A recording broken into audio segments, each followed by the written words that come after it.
Welcome to online classes. बच्चों आज हम करेंगे क्लास 9th की वर्कशीट नंबर 23 और आज का हमारे पास टॉपिक है वर्टिकली अपोजिट एंगल यानी कि शीर्षाभिमुख कोण। तो सबसे पहले ये जानते हैं कि वर्टिकली अपोजिट एंगल क्या होता है। तो बच्चों आप लोगों ने देखा होगा कि जब दो लाइन एक दूसरे को काटती हैं तो ऐसी लाइन को हम लोग क्या कहते हैं बच्चों, ऐसी लाइन को हम लोग कहते हैं इंटरसेक्टिंग लाइन यानी कि प्रतिच्छेदी रेखा। तो यहां पर हमारे पास दो लाइन है, मान लेते हैं पहली लाइन हमारे पास ए बी है और दूसरी लाइन क्या है सी डी। ये दोनों के दोनों एक दूसरे को काट रही हैं। अगर काट रही हैं तो ऐसी रेखाओं को हम लोग बोलते हैं प्रतिच्छेदी रेखा यानी कि इंटरसेक्टिंग लाइन। और कौन से पॉइंट पे काट रहा है बच्चों, ये काट रहा है हमारे पास पॉइंट ओ पर।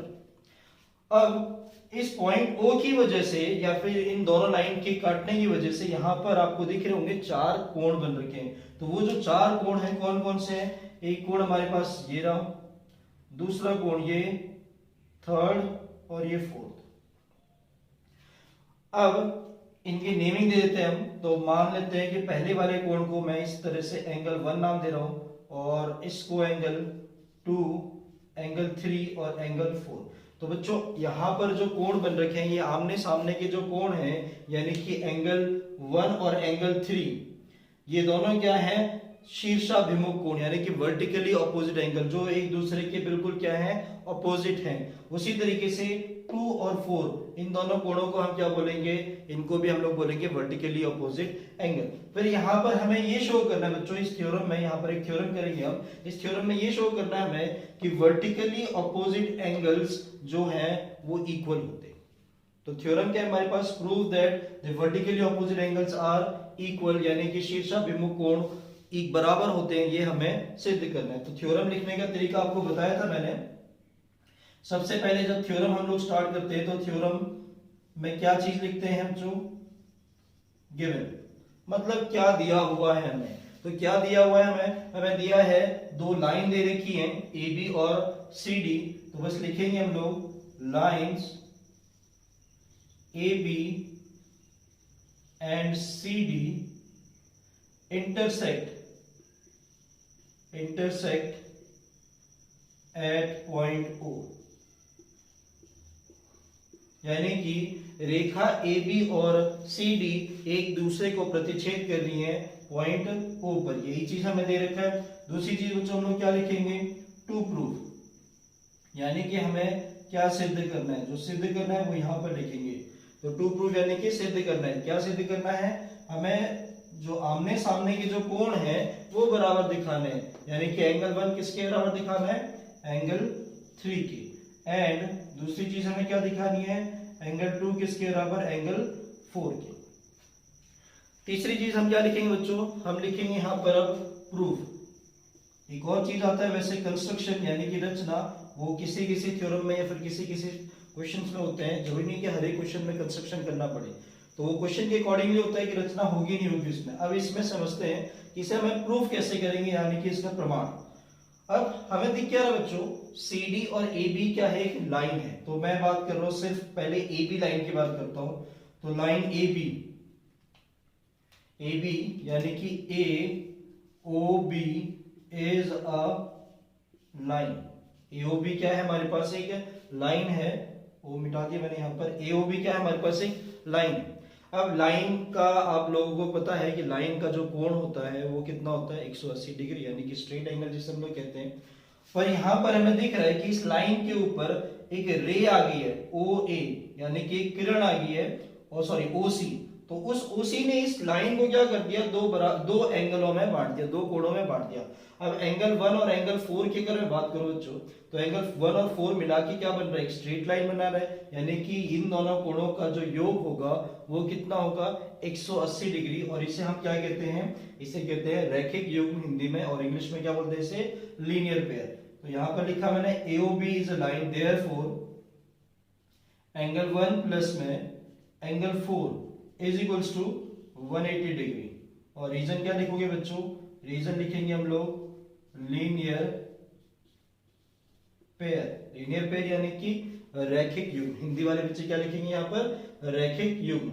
उसी तरीके से बच्चों अगर मैं यहां पर बात करूं एओबी लाइन की बात करूं तो यहाँ पर एंगल 2 और एंगल 3 की अगर बात करूं तो एंगल 2 और एंगल 3 में भी क्या है हमारे पास, एक स्ट्रेट लाइन ही तो बन रही है, और इन दोनों का योग भी कितना होगा हमारे पास, एंगल 2 प्लस में एंगल 3, ये कितना आ जाएगा हमारे पास, ये भी बनेगा 180 डिग्री।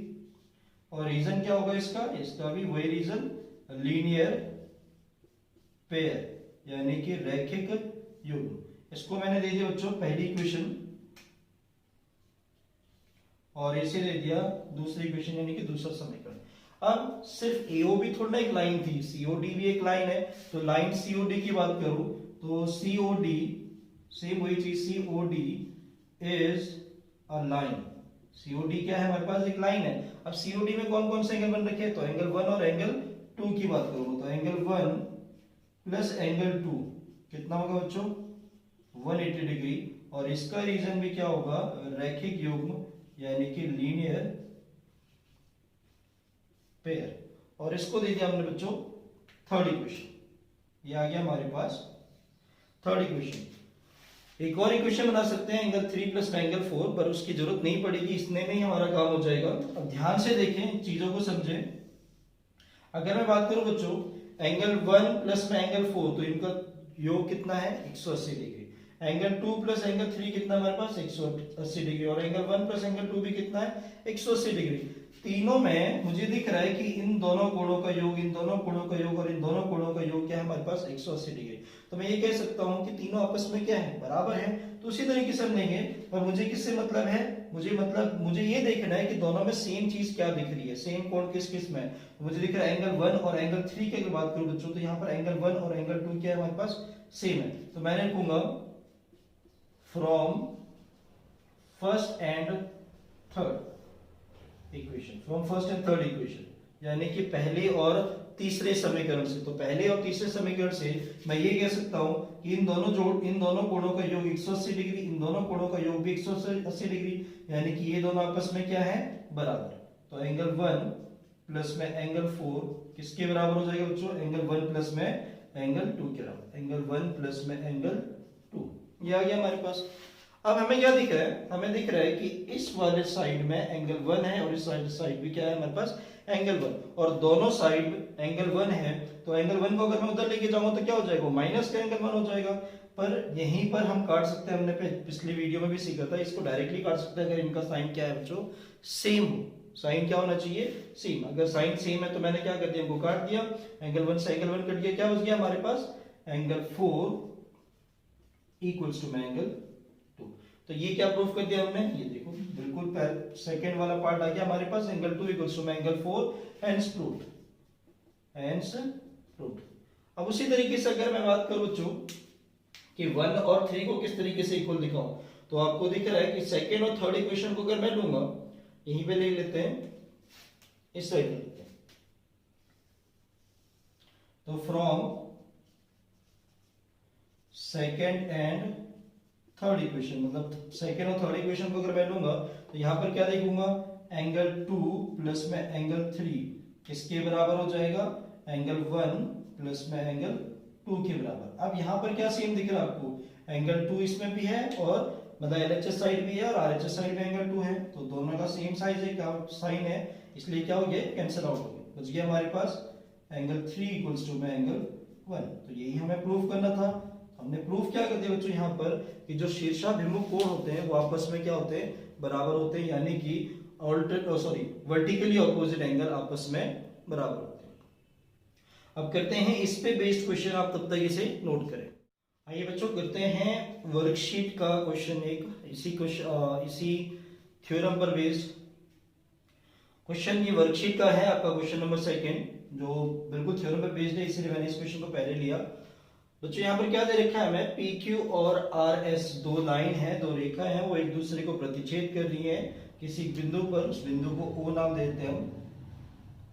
दूसरी चीज हमें क्या दे रखा है यहाँ पर, ये पी ओ आर कोण कितना दे रखा है, 50 डिग्री दे रखा है, और हमें यहाँ पर क्या निकालने के लिए बोल रखा है, एक्स वाई और जेड की वैल्यू निकालने के लिए बोल रखा है। तो साफ सी बात है बच्चों, अगर मुझे ये 50 डिग्री दे रखा है, तो अभी हमने सीखा था कि वर्टिकली ऑपोजिट एंगल्स क्या होते हैं, इक्वल होते हैं। तो वर्टिकली ऑपोजिट एंगल इक्वल, यानी कि ये अगर 50 है तो y की वैल्यू तो हमारी आराम से निकल गई ये क्या आ जाएगा हमारे पास 50 डिग्री। पर बात करें अगर x और z की, तो x और z में से अगर एक भी एंगल हमारा निकल जाता है तो दूसरा एंगल हम निकाल सकते हैं। ये अप्रोच हमें रखनी है। तो सबसे पहली चीज गिवन क्या लिखोगे बच्चों यहाँ पर, यानी कि क्या दिया हुआ है, गिवन हमें दे रखा है कि P Q and RS intersect at point O and angle POR equals to में 50 डिग्री। हिंदी वाले बच्चे क्या लिखेंगे, रेखा PQ और RS एक दूसरे को पॉइंट यानी बिंदु O पर प्रतिच्छेद कर रहे हैं और एंगल POR किसके बराबर दे रखा है, 50 डिग्री के बराबर दे रखा है। दूसरी चीज हमें यहाँ पर प्रूफ नहीं करना है, फाइंड करना है, तो मैं लिखूंगा टू फाइंड। क्या निकालना है हमें, निकालना क्या है, value of x y and z। ये तीनों वैल्यू हमें निकालनी है, x और y और z का मान हमें निकालना है। तो किस तरीके से करेंगे, प्रूफ पार्ट देखिए, प्रमाण पार्ट यानी कि सॉल्यूशन वाला पार्ट। तो डायरेक्टली मैं ये लिखूंगा बच्चों कि y किसके बराबर है, 50 के बराबर है, क्योंकि ये हम तो डायरेक्टली सीखा है अभी हमने। और रीजन क्या लिखो, क्या y इक्वल्स टू 50, रीजन क्या है, vertically opposite angle, vertically opposite angle. Hindi वाले बच्चे क्या लिखेंगे यहाँ पर, शीर्षाभिमुख कोण, यानी कि जो टॉपिक है हमारे पास वही इसका रीजन। और रीजन लिखना बहुत जरूरी है बच्चों, रीजन अगर नहीं लिखोगे तो किस तरीके से वो वैल्यू आई, मतलब आपको नहीं पता, तो वो पता होना बहुत जरूरी है। तो y की वैल्यू आ गई हमारे पास 50 डिग्री। अब दूसरी बात, अगर मैं x निकालना चाहता हूं तो POQ line POQ is a line, POQ क्या है, एक रेखा है, और RO क्या है, उसके ऊपर एक किरण यानी कि रे है, और इसने क्या कर दिया, इन दोनों को मतलब इस रेखा को दो कोणों में बांट दिया है। और वो दो कोण कौन कौन से बन रखे हैं, x और 50। तो मैं लिखूंगा x प्लस में 50 डिग्री किसके बराबर है बच्चों, ये बराबर होगा 180 डिग्री के बराबर। क्यों, रीजन क्या होगा इसका, लीनियर पेयर। जब भी आपको एक स्ट्रेट लाइन दिखी और स्ट्रेट लाइन के ऊपर यानी कि एक सीधी रेखा दिखी और उस रेखा के ऊपर कोण बने हुए हैं, तो वो कोण हमेशा कितने होंगे, 180 डिग्री के ही होंगे। चाहे वहां पर 3 कोण बनाए, फिर 4 कोण बने या फिर 5 बने, और 2 बनते तो उनको लीनियर पेयर कह देते हैं हम लोग। अगर 3 बनते हैं तो उसे बोलेंगे हम लोग स्ट्रेट एंगल बोल देते हैं। अब यहां से मुझे x की वैल्यू निकालनी बच्चों, तो x की वैल्यू कैसे निकालूंगा, x plus 50 equals to 180 degree. अब जो प्लस का 50 है दूसरी साइड जाके क्या हो जाएगा, माइनस का, तो x इक्वल्स टू बच जाएगा हमारे पास 180 डिग्री माइनस का 50, यानी कि x की वैल्यू आ गई 130 डिग्री। अब x की वैल्यू आ गई तो क्या x और z आपस में बराबर नहीं है, बिल्कुल बराबर है। तो z की वैल्यू क्या हो जाएगी, इक्वल्स टू में x, यानी कि z इक्वल्स टू में 130 डिग्री। और इसका रीजन क्या लिखोगे, वर्टिकली ऑपोजिट एंगल। शॉर्ट में लिखा है मैंने वर्टिकली ऑपोजिट एंगल, आपको फुल फॉर्म में लिखना है, पूरे फुल फॉर्म में लिखना है, यानी कि वर्टिकली ऑपोजिट एंगल, हिंदी वाले लिखेंगे शीर्षाभिमुख कोण। तो इस तरीके से हमने x, y और z की वैल्यू निकाल दी। तो चीजें क्या याद रखनी है बच्चों आपको, कि वर्टिकली ऑपोजिट एंगल इक्वल होते हैं। और दूसरी चीज हमें ये याद रखनी है कि स्ट्रेट लाइन में जो एंगल बनते हैं हमारे पास वो कितने डिग्री के होते हैं, 180 डिग्री। प्रॉपर्टीज जो भी हैं वो आपको याद रखनी है। और इस वर्कशीट के जो बाकी क्वेश्चन है बच्चों हम दूसरी वीडियो में करेंगे, क्योंकि वीडियो थोड़ी बड़ी हो जाती है।